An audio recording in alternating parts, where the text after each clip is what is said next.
Ready? Yeah. 201, we'll start off with the public rules hearing. You read it? Huh? You say you're gonna read that? You want me to? Yeah. Okay.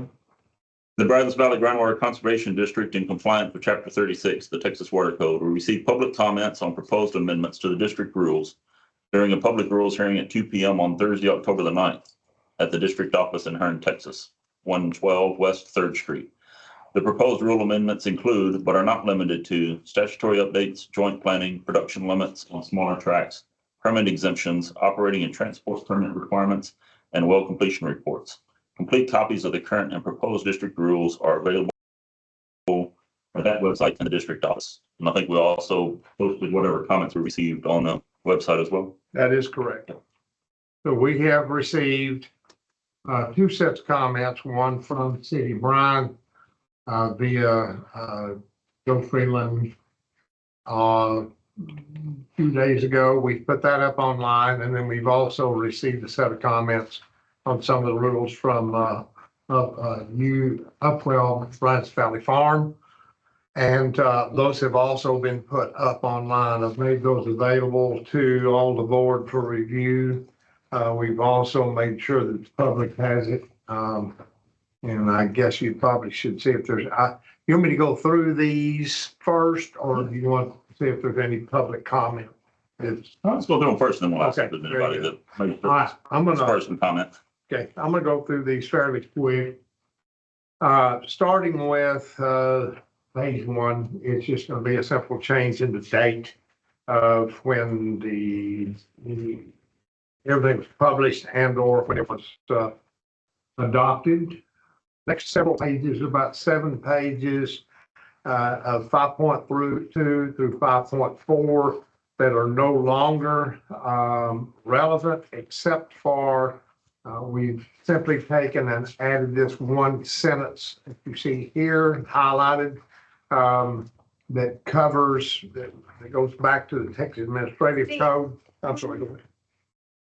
The joint planning DSC rules are strictly statutory. We have to follow what's the law. There's no change that we can make regulatory wise in there. So there's no need for us just to cut and paste those from statute. We'll just adopt them by reference, saying that we'll follow the statute.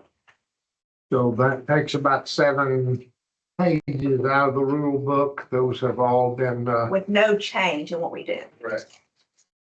Then on to 7.1. First was just a ministerial change here to number that as a 3. It hadn't been numbered. And then we've properly numbered 4, 5, and 6. No changes other than just ministerial. 7.1, we got down into maximum allowable production, beneficial use. You can see that we propose to add including evidence of legal obligation to provide water to end users as applicable. To E, we will be adding F and G, which are dealing with minimum tract size for plotted tracts. This will only pertain to plotted lots within plotted subdivisions. And the take away from this is that all wells, you've got to be on lots in order to have a well. You've got to have 2 or more acres, between 2 and less than 10. And that they will be limited to 12 gallons per minute. Once you get to 10 and above, then we go back to the normal exempt rule that we have. These are non-exempt wells, have always been non-exempt wells according to Chapter 36, but we will not be metering these wells. Nor renewing them, nor requiring production fees from them. And will be issued. Get kind of the easy path. And will be issued by GM. So That was coordinated with the counties as well. yes, They're aware of that. yes. And then we will require, as we talk about it later in our rules, require a pump installer's report that will just, like the welder's report, that will say what the maximum capability of the well is. Which will validate the Right. 12 gallons per minute or less. Any questions on that from anybody? And the idea, just for the public, the idea is twofold, is one, to acknowledge that small tract sizes have a water right. They just have a smaller water right. And that if you have large,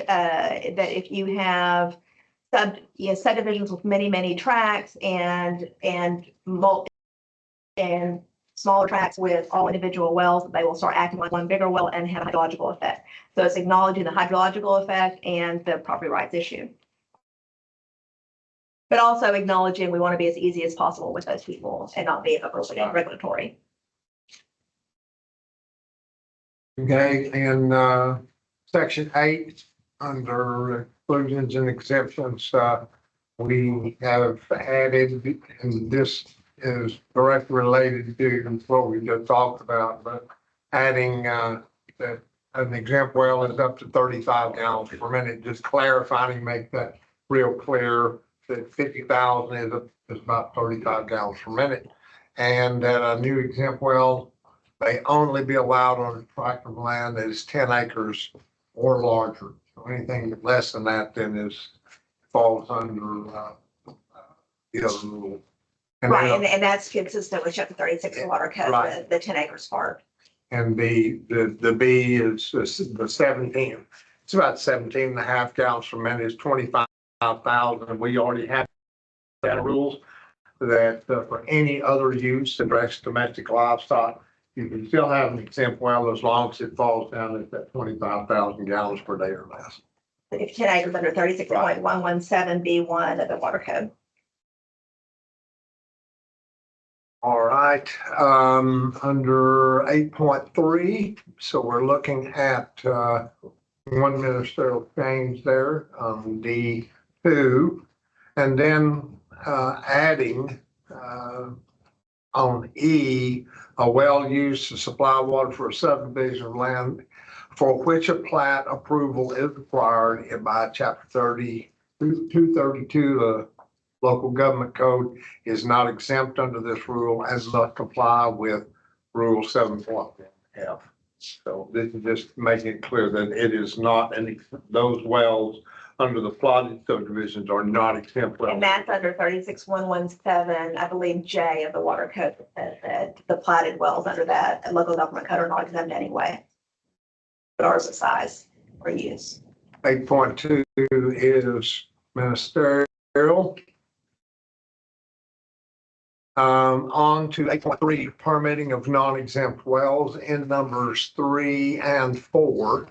Adding, well, I'll read of all the three. Proposed use of water unreasonably affects existing groundwater or surface water resources, existing permit holders, or wells that are registered with the district and exempt from the requirement to obtain a district permit by the, to obtain a permit. That doesn't, there's a word missing. We need to add a word. Which one? On 3, C3. Under requirements to obtain a permit, district rules? A permit under district rules. Under district rules. Yeah. This was a state mandate, Yes. correct? Yes. Yes. So that must be added. And then 4, the proposed use of water is designated to an actual beneficial use, whether sufficient evidence of an intended actual beneficial use is presented, including evidence of legal obligation to provide water to end users as applicable. You want to add anything to that? I mean, that's as it was posted. We got some comments. Okay, simply striking and, because we're going to be adding a number on 8.3. Strike the and then we go on to J2, and we ministerially change and add a C, and then the and at the end of that, with number 3 being the major thing here, permit for wells that are used to supply water for subdivisions of land which a plat approval is required by chapter 232 local government code under 7.1. I think we need a correction. Oh, Didn't we decide that it wasn't going to apply just to platted, it was gonna apply to all the small tract sizes? Or did we just stick with platted? Sorry, I'm getting confusing myself. The minimum tract size. Yes, the new 7.1G. So 7.1F applies to plat, no? We need to make it consistent with what we proposed in 7.1F and G. This is what we did last. We basically want to say that the GM can grant the small tract size Mhm. permits, which is not the platted, because we said the platted, it is platted, but it's also all small tract sizes. In G, right? We said if an admin complete from application for a well is submitted to the district after October 9th, 2025 on a tract of land that is less than 10 acres and the applicant is limited to one well pump capability not to exceed 12 GPM, the capability of the pump installed, that's not specific to platted. So we just need to say that you can issue any permits under rules, take away the platted, say 7.1G. Okay, so take out, Permits for wells are used to supply water, for small tract sizes under 7.1G is what we need to say. okay, That's consistent with what we just went Okay. through. Sorry. gotcha. So it wouldn't be F and G. No, because F is the one saying that with that minimum tract sizes that you can't have a platted under 2 acres. Okay. A well under, so that doesn't require a permit, because there's no well there. Okay. Okay, everybody good with that? Okay, hard for that. Okay, 8.4, their applications, B5, adding the word actual, both actual use, and on down to authenticity of the intended actual beneficial use, including evidence of legal obligation to provide water to end users as applicable. So that's simply, there is an actual use. We're not guessing at it. It is, here's what that's going to be. Being more specific. In applications, this came from James Beach and Chris Draybeck, with the hydrogeologic part, and asked that under B7A4, that we add, that we're gonna use a comparison of the average drawdown within the boundaries of BVGTD based on the most recently approved GMA 12 groundwater model simulation and the most recently approved GMA 12 groundwater model simulation plus the proposed well pump. So this was not the way it was worded. It simply said the amount of groundwater authorized under permits previously issued by the district. James and Chris have done one of the evaluations. This is what they use. This is far more specific and shows the effects. And it's not ambiguous. It's not, there's nothing to be read into it. It's very specific. So one of the GMA 12 approves a model run that we don't agree with.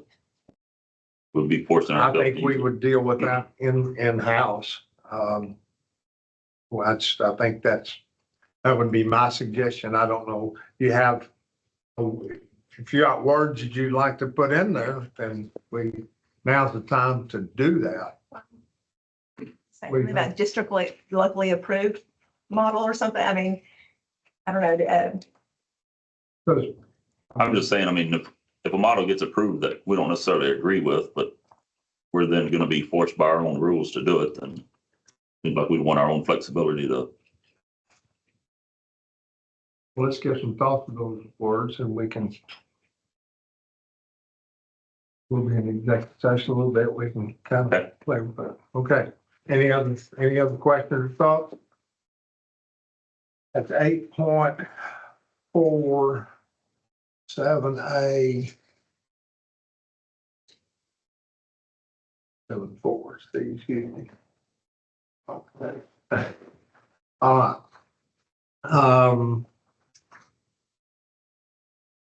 Under 8.5, after we did our rule change and we began to collect fees based on permitted not on permitted production, not on actual production, then this is one that we've came across that we had missed. We just simply Just need clean up. to strike the word actual here and the actual amount of water withdrawn from the well and just put in under well permits. So this brings it into alignment with the way that we are currently doing our fee collection. 7.5B. Here is a state mandated change, and that was to That we can do mitigation outside of use our fees for mitigation outside of our district. If there's an interlocal, that is just statutory language passed by the legislature in 89th regular session. So I mean, we could do mitigation over in Burleson County with an interlocal agreement with their district. Yes, that we could pull funds or vice versa, or they could do it in our district if they're causing effects in ours. 10.4, you want We were just making sure that 10.4 is our transport permit, sorry. The transport permit rules is that we already say that you have to comply when you're doing an application for a new transport with our regular operating permit rules. I just want to make sure that we're apples to apples treated. They have to follow all the operating permits rules. We're supposed to treat them consistently regardless of type or location of use, and that's what this says. It's what's good for operating and drilling permits in the district is good for operating and drilling permits for use outside the district. That's all it's saying. 12.3, standards for completion. This is Two things. I think it's already in the TDLR rules, but I just want to be clear, this is coming up. Often well drillers will leave blanks on well drill reports, and that it has to be accurate and fully completed. The well drill reports, I don't think that has to be said, but apparently it does. And then also that we would require a pump install report to go with the wells too, because those are often done separately, and then we don't know what the maximum capacity is because of the pump on the well. So that would require that. And we already have a form, we have a template kind of from another district of what they've been doing, how they've been doing that for years. Hopefully we will do that online too. I don't particularly want to disrupt the drillers and the pump setters, but I want to make it pretty much as easy as possible. And TDLR's rules regulate the pump installers as they do the water well drillers. And so their rules say you have to comply with our rules and the groundwater district's rules as if they're the state's rules. So it would require them to follow this as well. Thoughts, questions?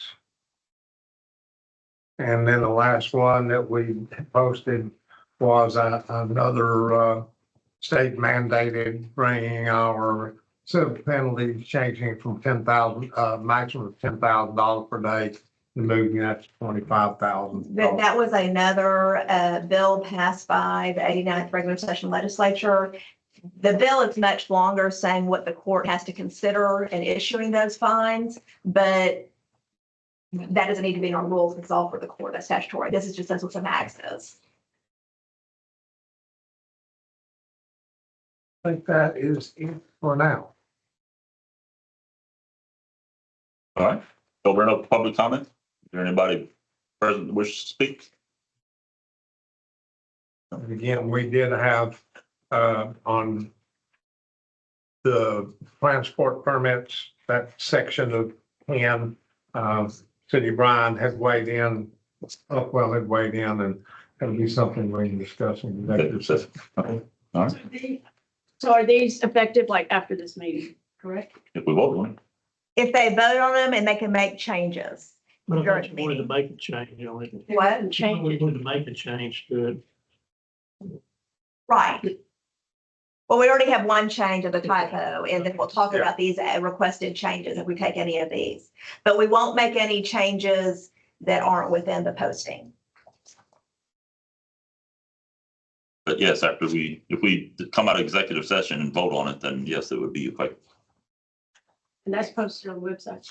It is And in the paper.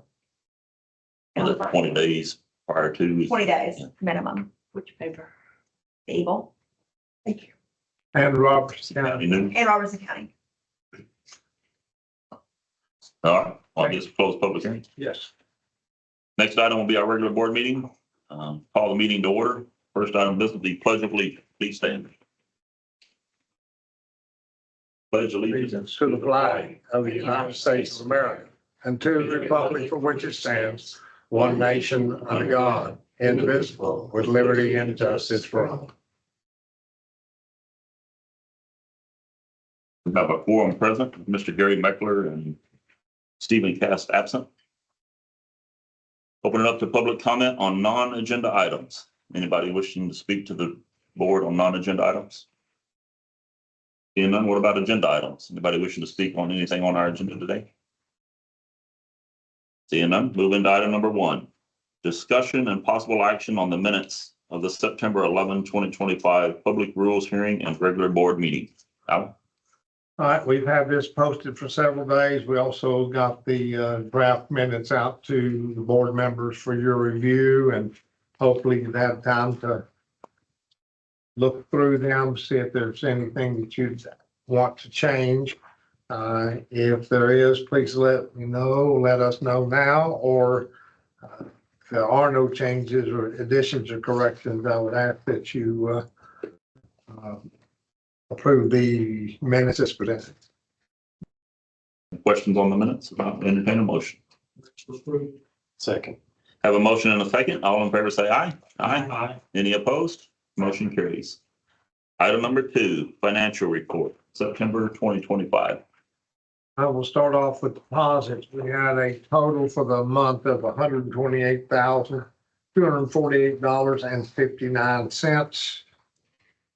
Moving on to our balance sheet, you can see that our liquid assets are at $1,027,466.01, with our total current assets at $1,048,000 and some change.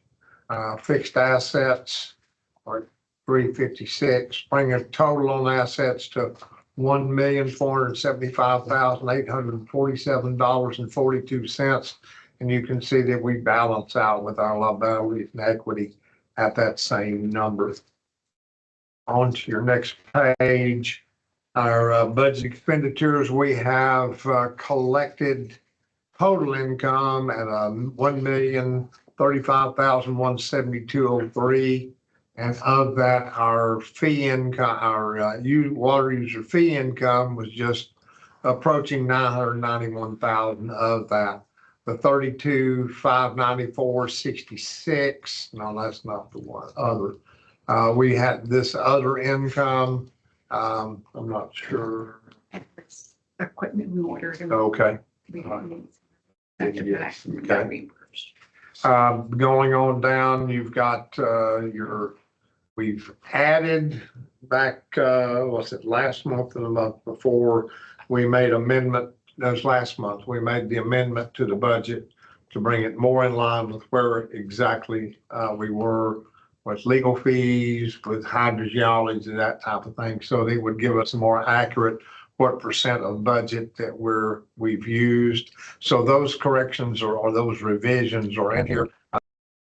You can see that mostly we are far under what we would expect at this time. And there's page 2 of that under all of your other services, grants, salaries and benefits. We, at this point, have used about 62.5% of what we know of our now revised 2025 budget.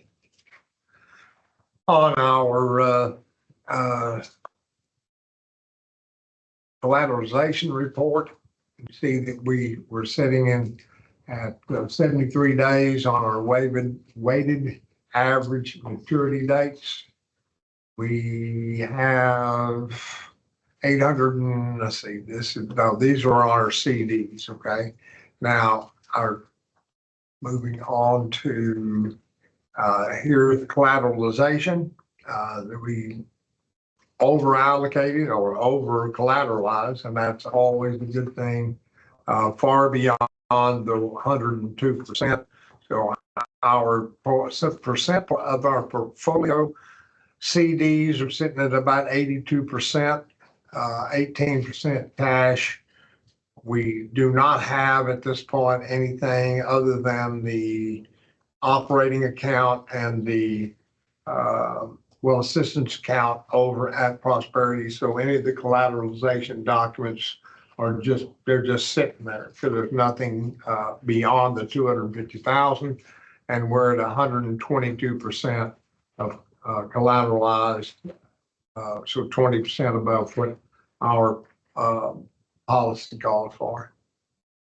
We have our total expenses out the door in checks or ACHs were $58,870.89. Again, we had some larger ones, but they all typically end up being legal.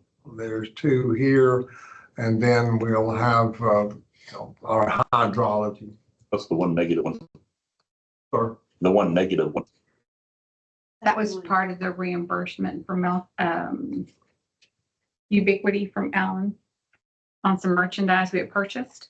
And we paid it with American Express, and then we didn't need the equipment, sent it back, and they gave us already checked. a reimbursement. Yeah.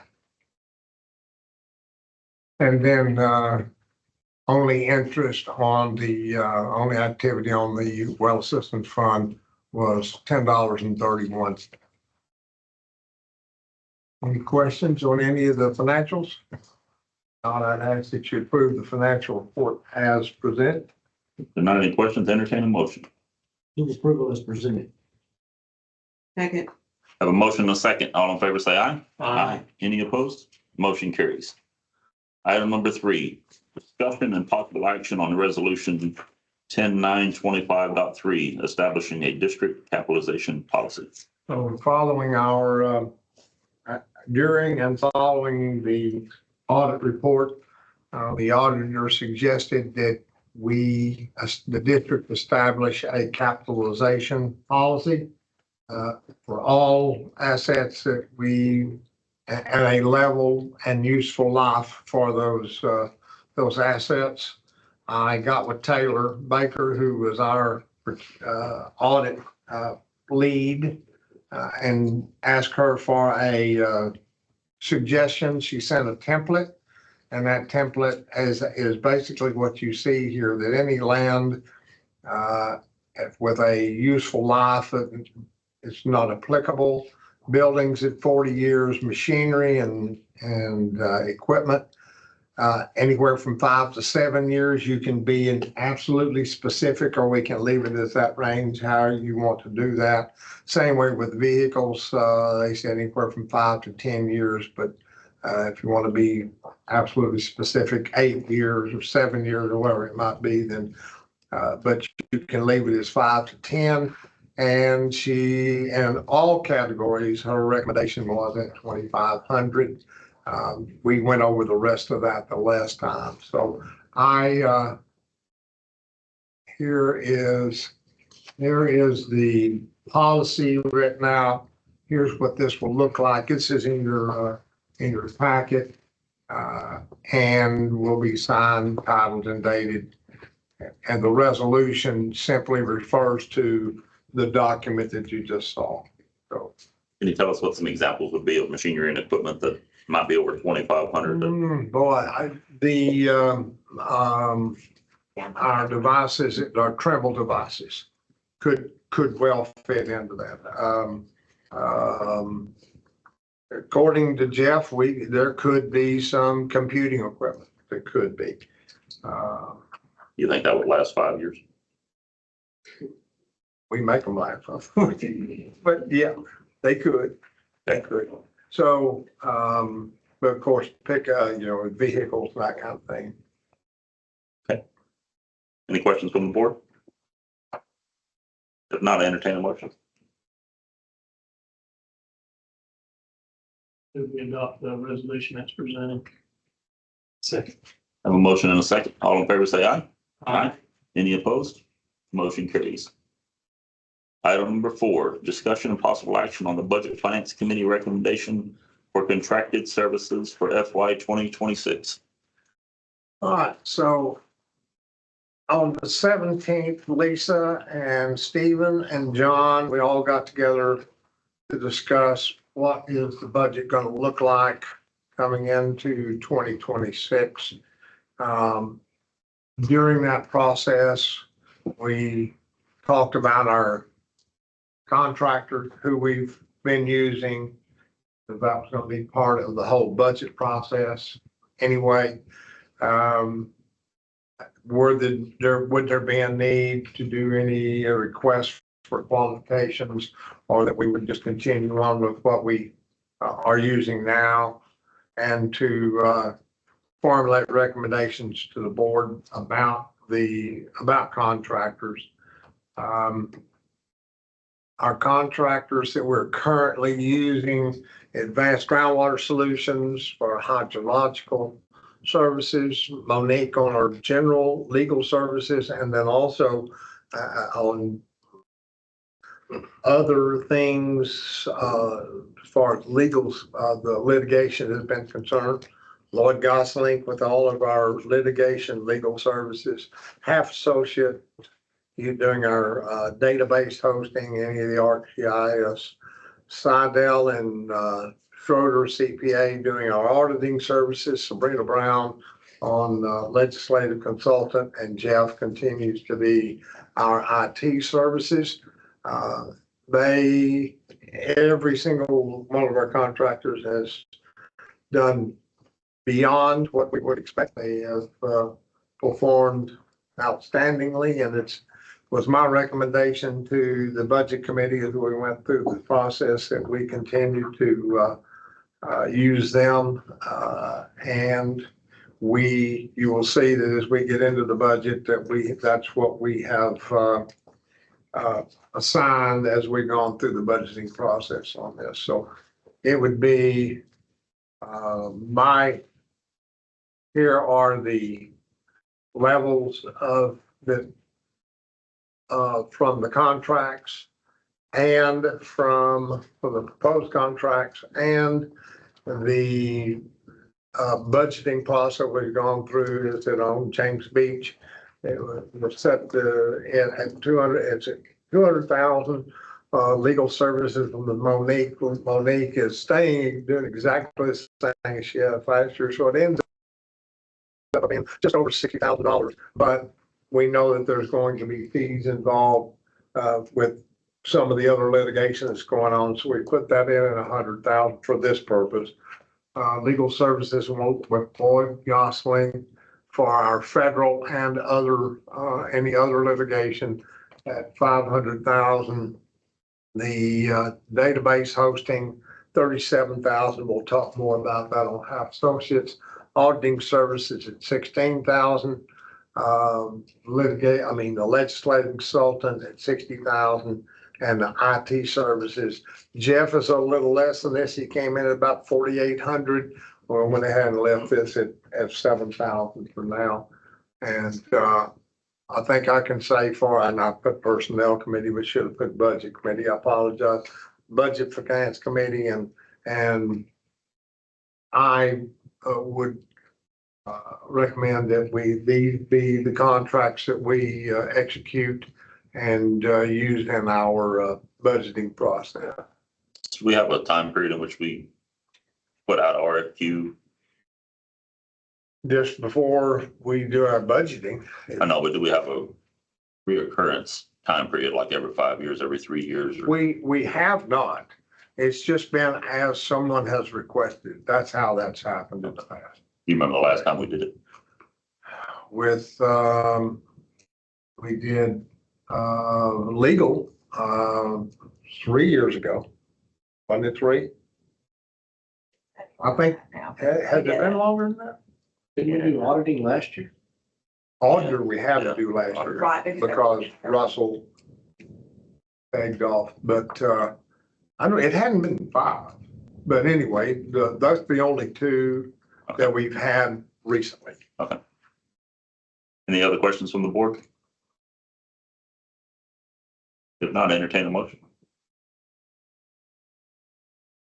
Make a motion to approve. Have a motion and a second. All in favor, say aye. Aye. Any opposed? Motion carries.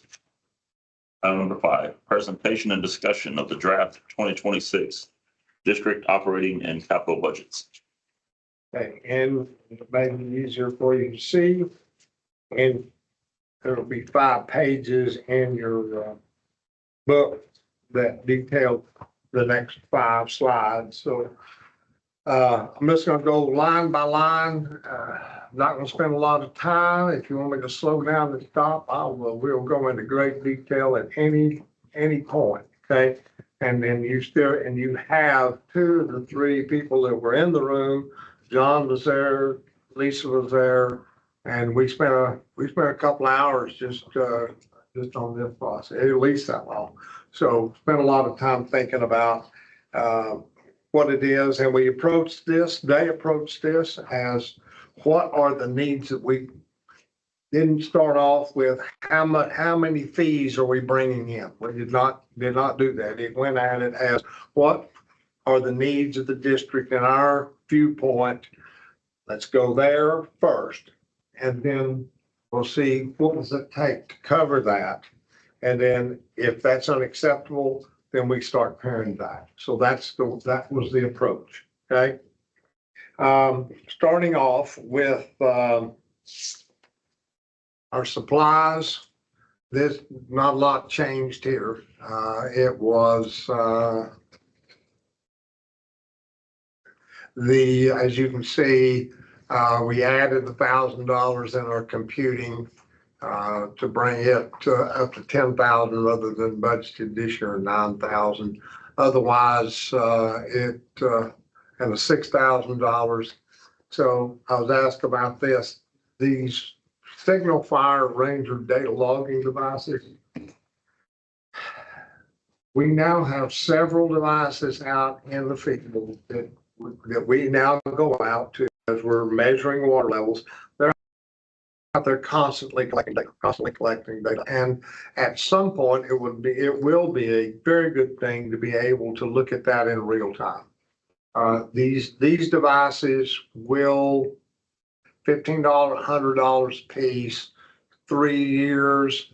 So it ends up being $500 a year just for the original cost of it. And then it's about $15 a month for it to be sending that data to the cloud to be able to get it in real time.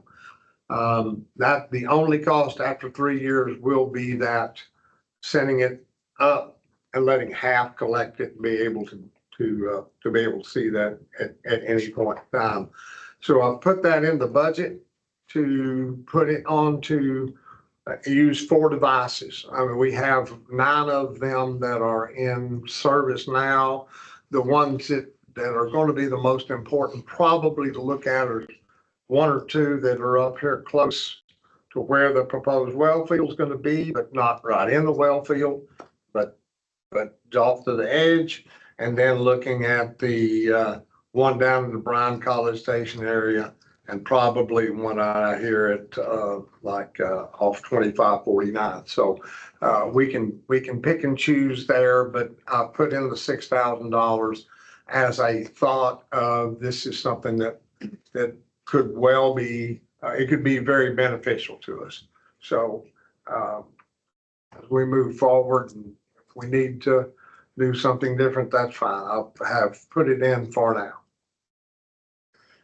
All right, then moving on to professional services. These are the numbers that we just talked about. The only one here that's we haven't talked about is our Design and Construction Administration with GLS. They still have about $6,000 left on their current contract that we have with them. Excuse me. Yeah, it's about that.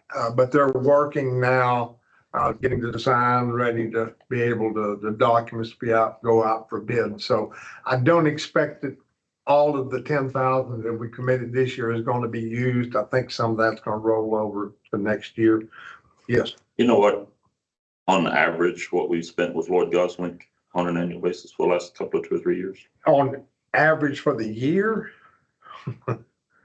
not as much as we're not as much as we're spending this year. Lord Gosling only comes in when we have litigation. I So, was just curious what we'd spent. yeah, And I can look it up and probably have an answer in about 5 minutes. You like, but you're right. Thank you, Mike. It depends on. Yeah. What's active, either in state court or federal court.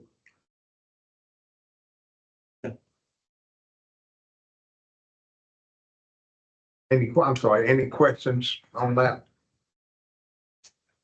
All right, next.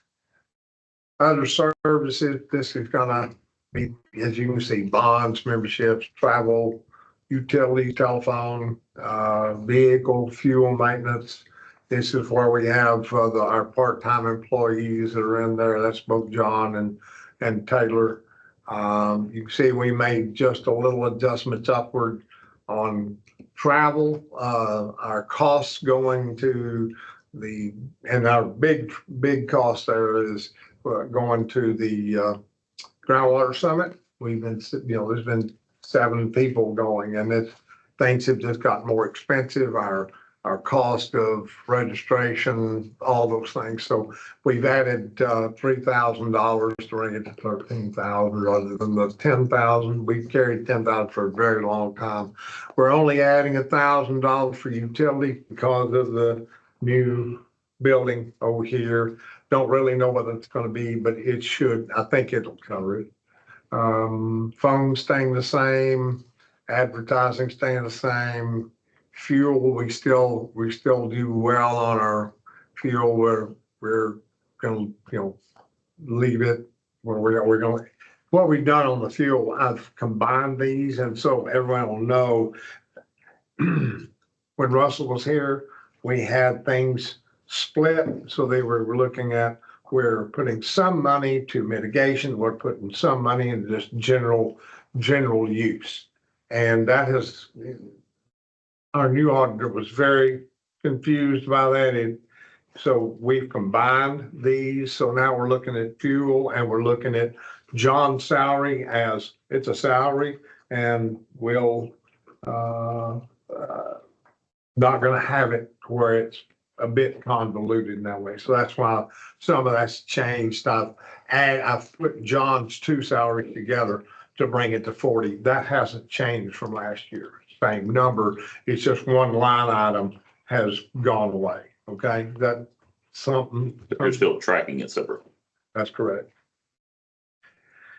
And then let's see. And Taylor is doing more work now. We have more for her to do. We have more to do. She's doing it remotely. She's in San Marcos, but the young lady works at night. So it's crazy. I don't have that kind. I sleep at night. She apparently does. Yeah. Anyway, so that's just an addition of hours there. Next page, grants. I suggest here and suggested there used to be a line item here that was for soil probes and for remote devices for irrigation devices. And that hasn't been used in 4 years. So you're saying the farmers or whatever hadn't really asked. They're very aware of it, very aware of it. And we've tried to get the word out. It's just that there hadn't been a lot more of those devices installed because they got a lot, most of them were being installed by Brown Water Well. Mhm. And they did a real big push on them, and everybody that really wanted to get one on there apparently did. And we were tracking along with them real well. That was really our source to know who was doing it and what was going on. So long story short, it just hasn't been used. I suggest that we pull that one completely out. And then if we have something like that come up that we see that there's a need, then we can come back and revise the budget and put it right back in there. So that's my suggestion. The BV Water Smart it has been $32,000. It's now will go down to $12,000, which is just the maintenance of the helping those that have and are in the program that want help from on the like for cellular connection and for the maintenance of devices like your data loggers, that kind of thing. So that'll be $12,000 rather than $32,000. We're taking the BV Water Smart is coming in-house. We'll have that, and it'll be hosted by Half Associates. Water well plugging, left it in there. Some years we use a lot, some years we don't. We've used like $1,750 so far this year, but we could come up by the end of the year and use it all. So we need to leave it in there, I believe. Depreciation still 30,000. We can make and of course it needs to be shown in the budget. It's not something that you actually spend money on, but your equipment, everything depreciates. So we can go back through and probably need to make a list of all of the equipment that we have, all those kinds of things, and actually come up with a number before the end of the year and say, is 30,000 the right number or whatever that might be. Create a schedule for it. So we'll make that happen before we do our adoption of the budget.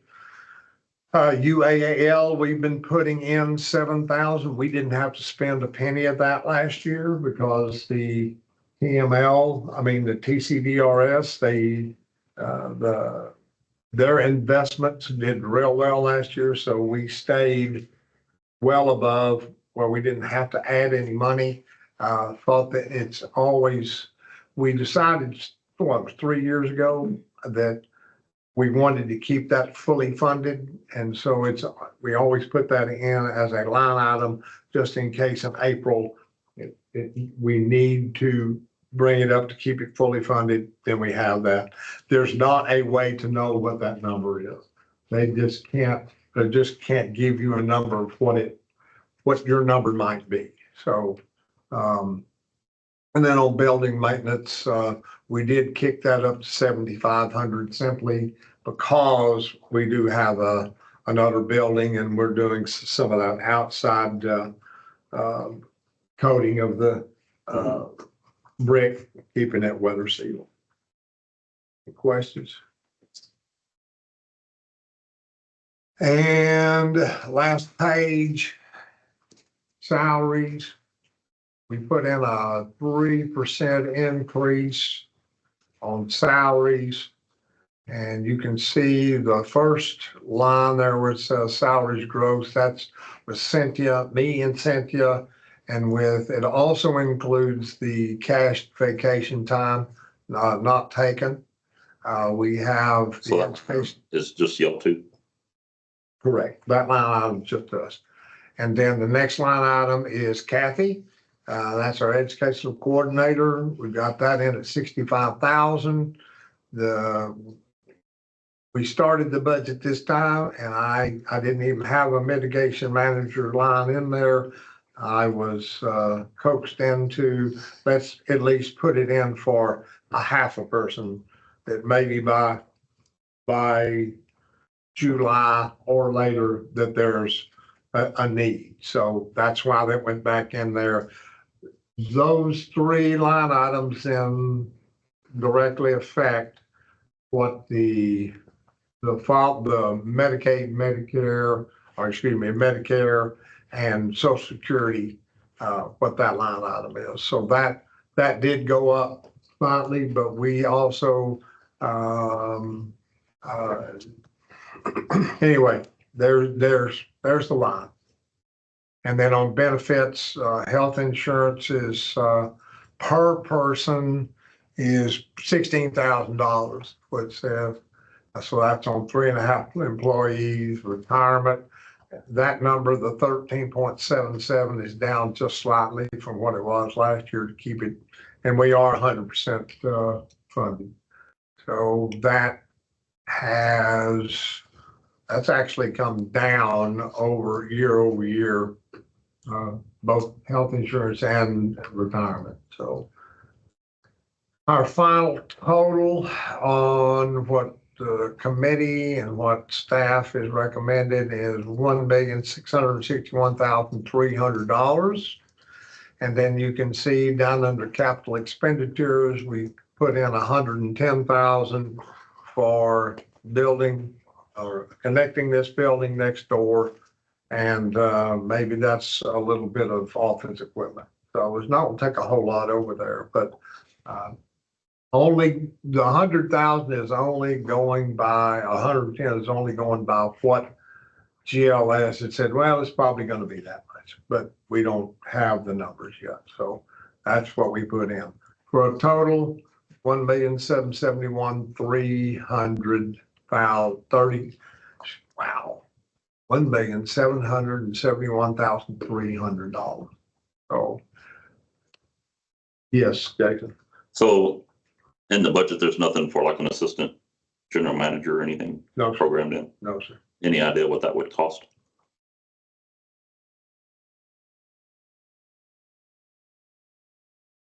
No.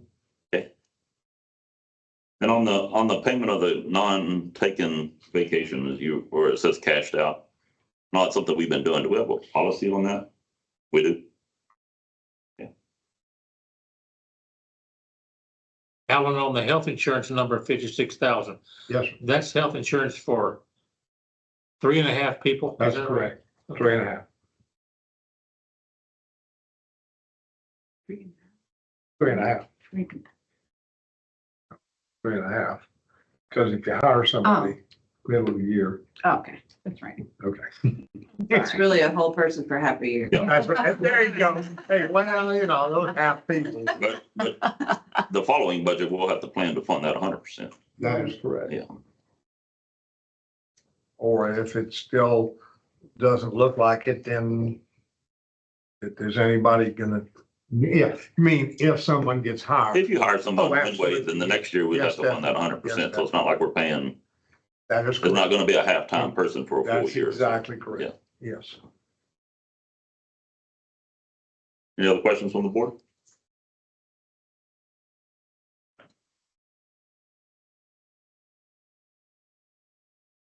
Item number 6, discussion of potential FY 2026 water production, export, and administrative fee schedules. Okay. Here are the current, so we took that number, we've got that 771, 1,771,000 number.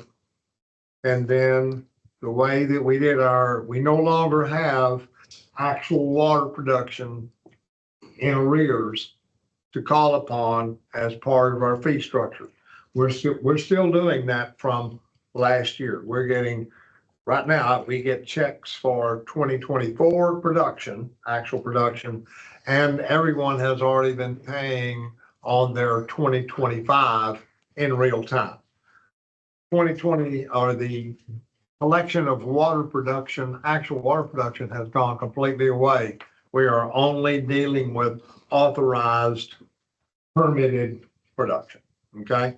So, and that's due and payable in January unless it's over a certain amount, and then that comes in monthly from there on out, okay? We have several categories. Those categories are agricultural, steam, electric, municipal, rural water, rural public water supply, industrial, commercial. And here are the rates that we had for 2025. Currently, agriculture is at 19.75 cents per acre foot, authorized. But this rate was really a makeup rate to make up the difference in the shortage of the budget we had. That is correct. I'm glad, let me explain that for everyone. So last year we came up and said we need about $1.4 million to cover our budget needs. We had about $885,000 coming in arrears from 2024 actual production. The board said, let's only meet our need. So we still are in a $525,000 short of our budget. So we're going to set our 2025 fees on that amount, just to make up for the shortfall. And in this year, we don't have that. So everything is going to have to be based upon the 2026 authorized amounts. Okay? So agriculture last year or currently is 19.75 cents per acre foot. Steam electric at 31 cents per acre foot. Municipal, rural, public water supply, industrial, commercial are all at 1.465 cents per thousand gallons authorized, which equals $4.77 per acre foot. And then you see that our Tier 1 export fee is currently at 15.535 cents per thousand gallons authorized. And that will only begin to come in 60 days following the execution of a water supply agreement. And then Tier 2 is currently at 20.6 cents per thousand gallons that's actually exporting. So if Tier 1 begins, Tier 1, don't think I said it right. Tier 1 stops when Tier 2 begins. Okay? All right. Can you remind us though what the acre foot rate is for the 24? Because we had that number, what the per thousand gallon rate Yeah, was. okay, per thousand gallon rate, okay, we were at 18 and a half cents per acre foot on agriculture. It was at 28.75, I believe, on steam electric. On municipal, you were at 4.875 cents per thousand gallons produced. And what that translates to acre foot? It translates to $15.89 per acre foot. $15.89 per acre foot. And now for municipal, rural public water supply, industrial, and commercial. Okay? All right, the maximum rates, that's 2025 rates. Here are the maximum rates that are allowable under the rules, under our bylaws, under our enabling act. And 36 together Well, as it applies. okay, agricultural rate, the maximum rate is 38.5 cents per acre foot. And so everybody will know that is every year from the time that we've reached the maximum rate that was in our enabling act, which started on agriculture at 25 cents. And the maximum rate was reached in 2007. We can add 3% cumulatively for each year as we go down the line. So we, at this point, can charge up to 38.5 cents per acre foot for agriculture. Same for steam electric. So let me back up. When you say the agricultural rate was reached at the max, we did then half it back somewhere. We did half it back. So it went back to like 12.5 cents. That's exactly Okay. correct.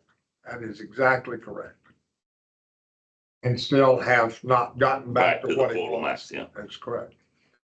And then on municipal, rural water supply, industrial and commercial, the maximum rate that can be charged is 6.545 cents per thousand gallons authorized, which is equivalent to $21 and about 33 cents per acre foot, rounded. Our tier one rates are the difference of 17 cents per thousand gallons authorized and the adopted production fee, or a fee negotiated between the district and the transporter. That's words directly out of our enabling act. And the tier two rate is we can go up 3% from the 20.6 cent that is today following a fee hearing. And if we were to do that, it would bring it to 21.218 cents per thousand gallons transported. Okay? Everybody good with those? All right, on to, so the budget committee came to the numbers that you saw earlier. And we took the agricultural permits and the steam electric permits, and we set them aside because they were at a completely different rate and don't make up a serious amount of the budget because of their low rates, as you can see. And then we took every other permit, I have a listing of all permits. I went through permit by permit and said, is it going to be industrial, commercial? Is it going to be municipal, reward supply? What is the rate going to be? And applied that to applied it to get a 2026 rate. There are wells that, as we go through now, as I went through, there's 50 plus wells that haven't been drilled yet.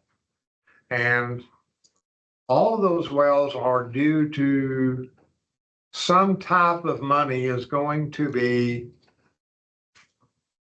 garnered from those wells on and after September the 14th of 2026. But those aren't all the wells that hadn't been drilled.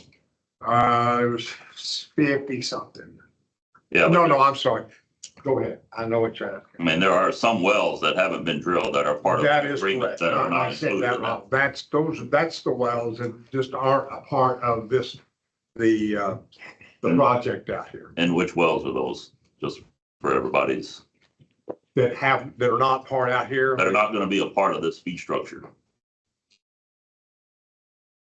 Oh, okay. That's going to be the 7 that are part of the 8 that are a part of the transport project, meaning So the 7 landowners that were part of their agreement.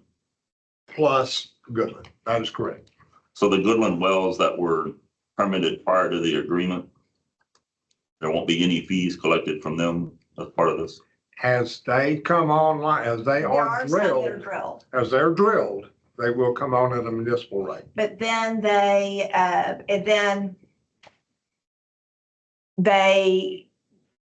no, it's municipal rate when they get the contract. The initial contract price when it switches. So they don't pay the ag rate prior to. Why are you looking at me that way? Because that's on export fees. This is production fee. There is no difference in ag and municipal rate on, There's no more, well, like you're saying that it won't switch over to ag I- until, let me confirm. I looked that up last week. okay, look at that. Do you remember? Do you remember? I would have to look it up. I have to look it up. Everybody got to look it up, Jake. I think it switches from when they get, there's a clock ticking of when they have to submit that initial water contract. Not a final executed, but the initial water contract. And when I think it's related to that is when they switch from ag to municipal on all production fees, on all wells coming online. On all wells drilled, not online. I should not say online. Just drilled. And I will confirm that again. Okay. So So there may be something there. that's correct. Okay. Now, what I do know Yeah. is Had agreement. Yeah, if the wells haven't been drilled, excluding the transport Yeah. project, and any of those other wells that have not been drilled Right. on September the 14th of 2026, then on a monthly basis, they will have their full rates. They'll have to be They'll be paying paying on the a bill. monthly basis. Okay, that, and even if those wells were to get drilled, they still will be paying because a completed well pays fees. So are any of those, do any of those have the agricultural? Yes, they do. So they paying on the absolutely ag do. rate or And they they paying will on- be paying. Right, until, under the agreement, is once there's the initial executed water supply agreement, UWBVF shall pay the municipal PWS production rate as opposed to the agricultural rate for operating permit fees of the completed wells authorized by the project operating permits, What about those that aren't completed? They don't pay anything, not until they're not completed. even the ag rate? Because they get the extended time, because we didn't want to, part of the idea is that we weren't encouraging them to drill wells that they didn't have to drill, weren't gonna drill. So for my clarity, when they are completed, what is the status? They switch over from ag to municipal when we get that water supply agreement. I see. So like, for example, Kathy Gaz's wells. If They'll you- be, go ahead. No, They'll, as long as those wells are not drilled, they're gonna be paying at the full rate, ag at rate, their highest rate. Okay. Highest rate. Once it is a completed well, then it will go back to an ag rate until it's used for some other purpose. Because she's not associated with those. That's correct. So that's exactly what Circle X, they're all on ag. They have other things waiting to use it for fracking Right. purposes and whatever. If and when they do that, then that becomes, but the undrilled wells will pay the full maximum rate until it gets drilled and then whatever its use is. That at is point. correct. Okay, that is correct. So that's the way that I figured those as I was going through on what funds are we going to be getting in. so you figured them on the municipal rate or I figured this year on all of them on the municipal rate. for those 3 months or Because whatever? it's gonna be very difficult between now and September, October, November, December of next year to get those wells drilled. It's gonna be very difficult. And the other way is that they could just come in and say, I want to cancel my permit. That is correct. Okay. And that would make a shortfall on what we are projecting. Yeah. So, But you didn't assume any of those would turn those permits in.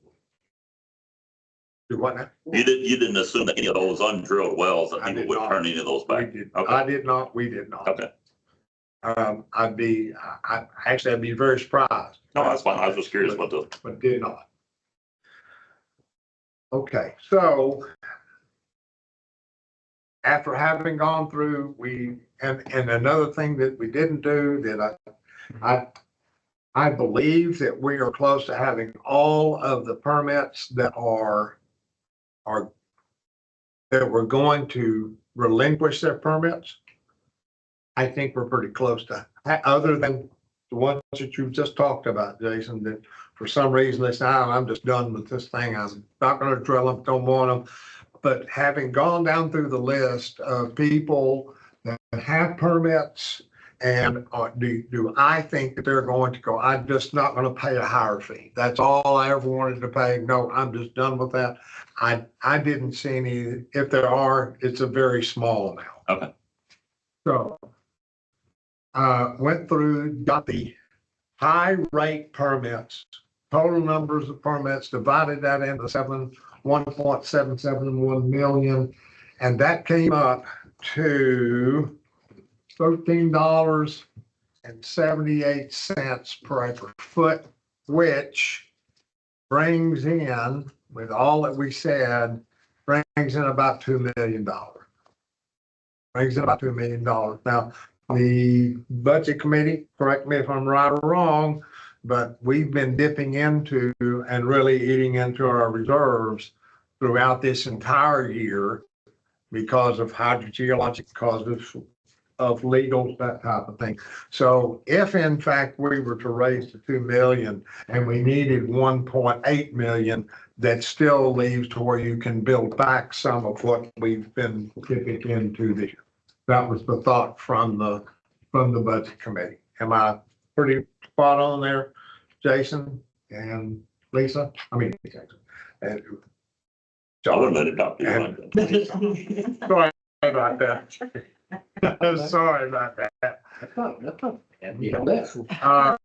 So felt like, they also felt that each category needed, to feel some of the, need to, contribute. So they, said, or suggesting agricultural rates go from the 19.75 to 21 cents. Steam electric go from the 31 to 35 per acre foot. And then municipal rural water supply go to 13.78. Are also suggesting that on tier 2, that we do have the fee hearing and raise that to the 3% from what it currently is, which takes it to that 21218. So it's one of those on the export that if we don't do it at the time, we lose the ability to accumulate, right? Is that the tier 1? That's what I understand. Yeah, okay.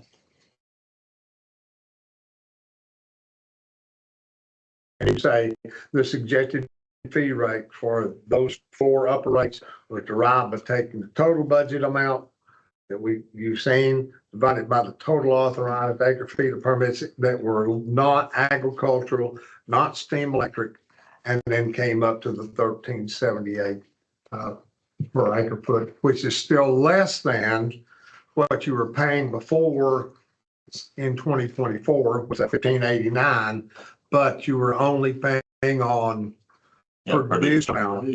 Now you're paying on full authorized, How much do we have in the mitigation fund? $41,000. Are we due any more to come in for that? You what? I said, are we due for any more money to come into that? As soon as there's a water service agreement. Okay. Well, there's an agreement there. We get more funds into that plus some of the other fees or whatever kick in. That's correct. Okay. We just get it with export fees only. So it's the only thing that will go Yeah. in there. Yeah, only export fees will go in there. Any questions from the board? And this is just all for thought. So So what's the time frame for this? It will be posted, published, up for consideration in November board meeting. I think we can probably do it in November.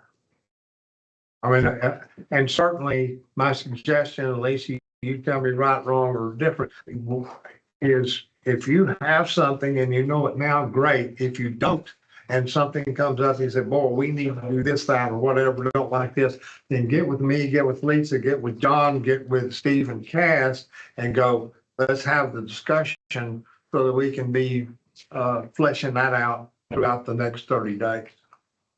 Any other questions? All right. Item number 7, executive session.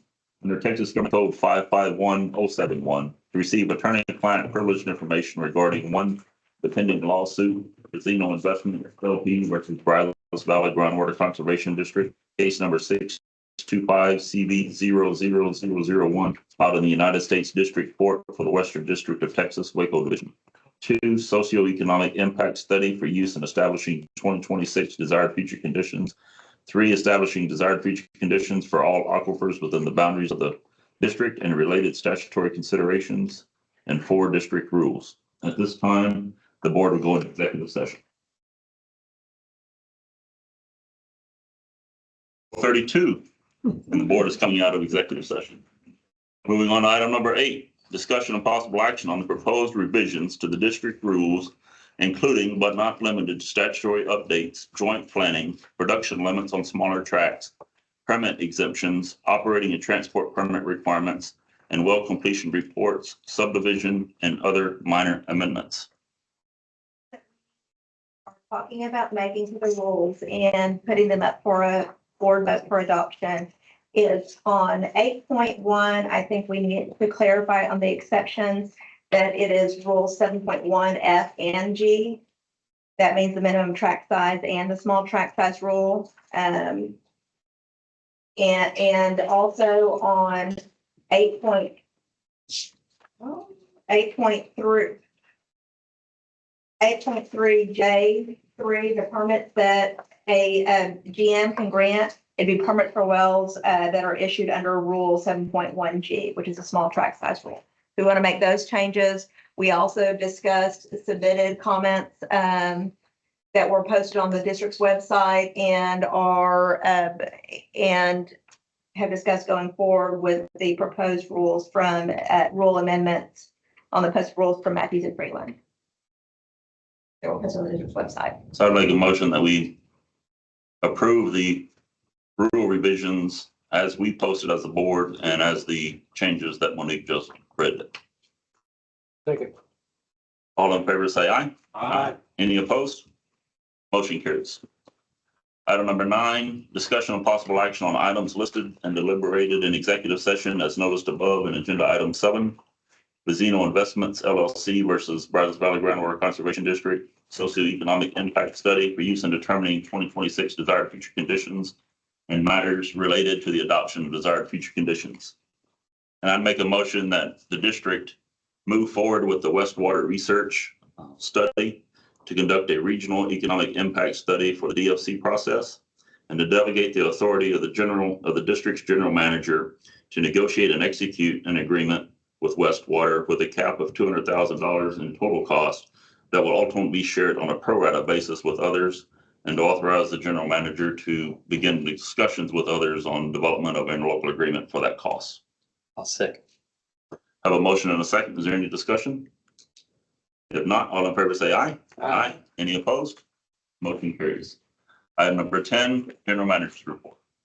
Okay, still dry and continuing to be not a favorable position, except for those that are trying to pick cotton. They sure like it. And that's all good and that's all great, but I noticed on TV last night, we'd been 31 days without rainfall. So some would be appreciated. We'll continue to watch this. It's just getting more and more colorful by the week. Okay, I did send this out, by the way, this morning to everybody on the list. And here's our seasonal drought looking, and it's covering the whole south and southeast. So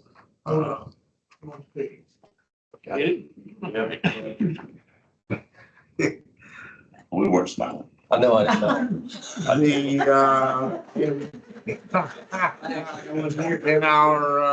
in our permits issued by general manager, there were none for the month of September.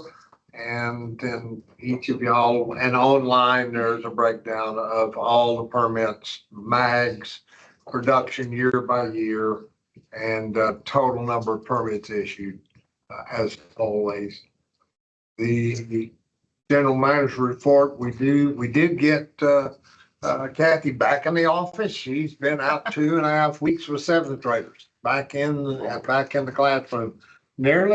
I think that was nearly 1,000 kids that she taught in the last couple of weeks. More than 400 just at one school alone. Yeah, so she came back in one piece, and we're very thankful for that.